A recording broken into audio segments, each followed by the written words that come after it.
와 함께했습니다.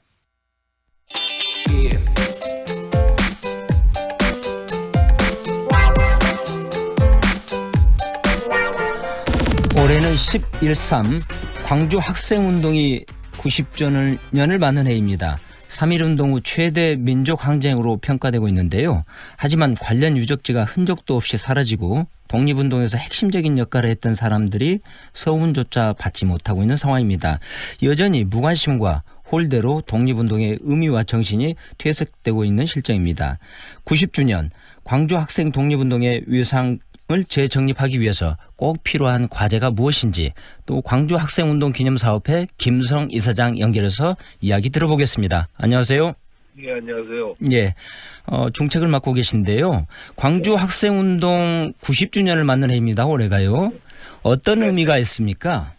네, 최근에 시내 현수막을 보니까 네. 독립을 위해 몸바치신 당신, 광주는 영원히 잊지 않겠습니다. 라고 쓰여 있는 걸 봤습니다. 네. 한 세대를 30년이라고 하지 않습니까? 네. 그런데 벌써 이제 세 세대가 흘러갔는데도 불구하고 독립을 위해서 불이익을 마다 않고 몸바치신 그분들을 추모하는 네. 우리 광주, 자랑스러운 광주 정신, 이렇게 이해가는 것에 대단한 의미가 있다고 생각합니다. 네. 광주 학생 독립운동이 1929년에 일어났으니까요.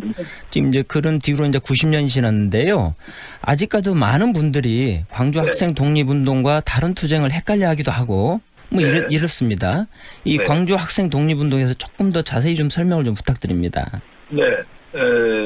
1929년 11월 3일과 12월 12일에 2차에 걸쳐서 식민지 교육, 차별교육 철폐, 조선 독립 만세를 외치면서 이제 우리 학생들이 일어섰죠. 네. 그리고 이제 이 운동은 12월에는 서울 지역으로 옮겨가서 뭐 이 두 차례에 걸쳐 연합 시위가 있었고, 네.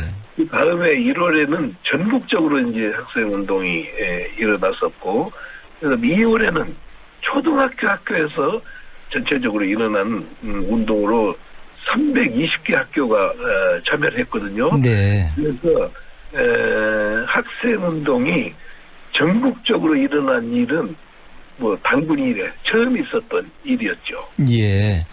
예. 이사장님 말씀을 듣고 보니까 네. 이 광주에서만 전개된 운동은 아니다. 이제 이런 설명이시고 그렇다면 네. 이게 전국적으로 이 운동들이 확산됐는데요.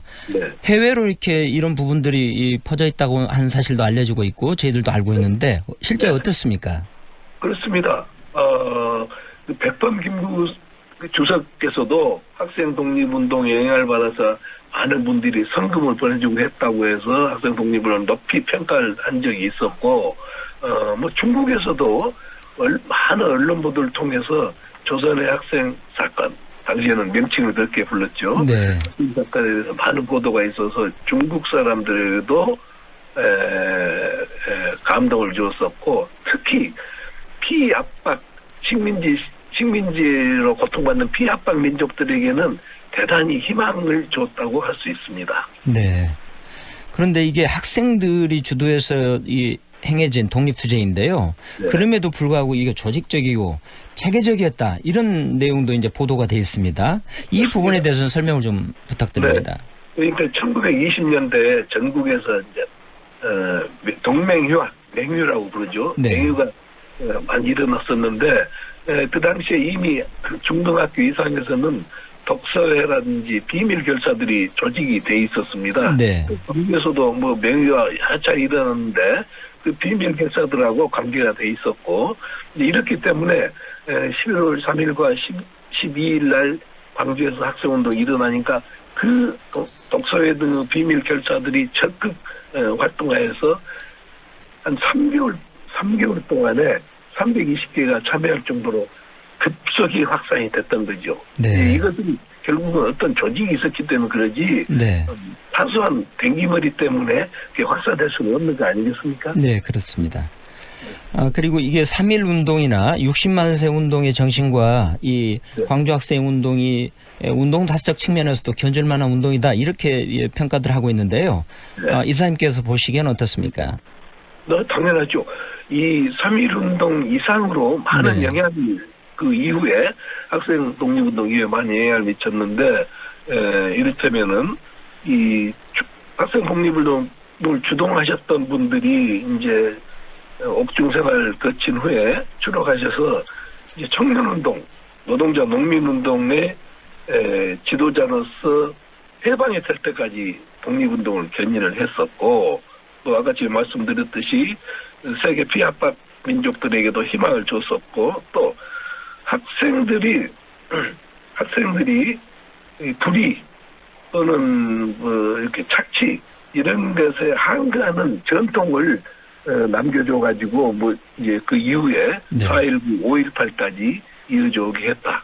이런 의미들이 있다고 생각합니다. 예. 그럼에도 불구하고 최근 이게 풀어야 될 문제도 과제도 적지 않다. 이런 이 언론의 지적과 시민사회단체에 대한 지적들이 있는데요. 이 가장 크게는 광주 시민들도 그렇겠습니다만 이 국민들의 무관심 이런 게 아닐까 이렇게 생각도 드는데 풀어야 될 과제 어떤 것들이 있다고 보고 계십니까? 네, 일단은 그 해방 이후에도 뭐 학생 독립운동 기념일이 제정이 됐다가 폐지됐다가 하는 뭐 여러 과정이 있었고, 네. 또 그다음에 이제 이런 과정에서 연구가 부족했었습니다. 조사 연구가. 네. 그래서 광주는 해마다 기념식을 갖긴 하지만은 네. 다른 지역은 320개 학교가 참여했으니까 다른 지역도 다 했죠. 네. 근데도 자기 학교가 독립운동에 참여했다는 것은 모르는데 대부분입니다.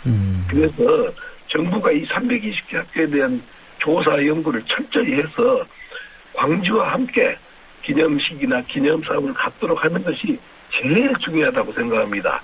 특히 전라도 지역에서도 41개 학교가 이제 학생 독립운동을 했는데 광주를 제외하고는 대부분의 학교들이 잘 모르고 있거든요. 그래서 광주시나 전남 도 붙어서 나서서 그것부터 조사하고 전국에 320개 학교 또 하자.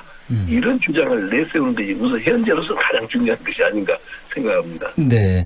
저희들이 보기에 지금 사적지 같은 경우도 제대로 관리가 되지 않고 네. 복원이 필요하다 이런 생각도 들고 있는데요. 이사님 보시기에 어떻습니까? 우리 그 기념사업에서 성명을 발표했습니다만은 네. 보훈처가 지정해놓고 있는 학생 독립운동 사직자 7군데 있습니다. 네. 그리고 또 광주에서는 근대사의 제일 중요한 흥학관이라는 건물이 있거든요. 이게 이제 8개 중에서 전남여고 본관 건물로 빼놓고는 하나도 없습니다.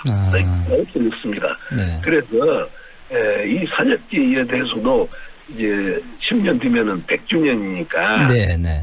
2029년 완공을 앞두고 몇 개의 대표적인 사적지는 이 광주시가 복원에 나서야 하지 않겠느냐 네. 하는 지적을 했었습니다. 그리고 또 하나는 이제 4.19, 5.18 시내버스는 시내를 열심히 돌아다니고 있는데 네. 1103번 버스는 없어서 네. 또 망각 속에 빠지게 하는 원인이 되거든요. 시민들에게도. 네. 그래서 이런 유적지를 연결하는 1103번 버스도 신설을 해야 하지 않겠느냐는 그런 일을 했었습니다. 네네. 좋은 지적이신데요. 이 정부나 지자체가 앞으로 이와 관련해서 어떤 부분이 조금 필요하다고 생각하시는지 짧게 한 말씀만 부탁드리겠습니다. 네. 그 현재도 지금 그때 투쟁했었던 그 주동자들에 대한 인물전도 없습니다. 네. 그런 인물전에 대해서도 우리가 출간을 하고 흥학관, 특히 흥학관만큼은 꼭 복원해서 우리가 근대사의 역사를, 광주 근대사 역사를 계속해서 남기도록 하는 일이 필요하다고 생각합니다. 네, 이사장님 오늘 말씀 여기까지 듣겠습니다.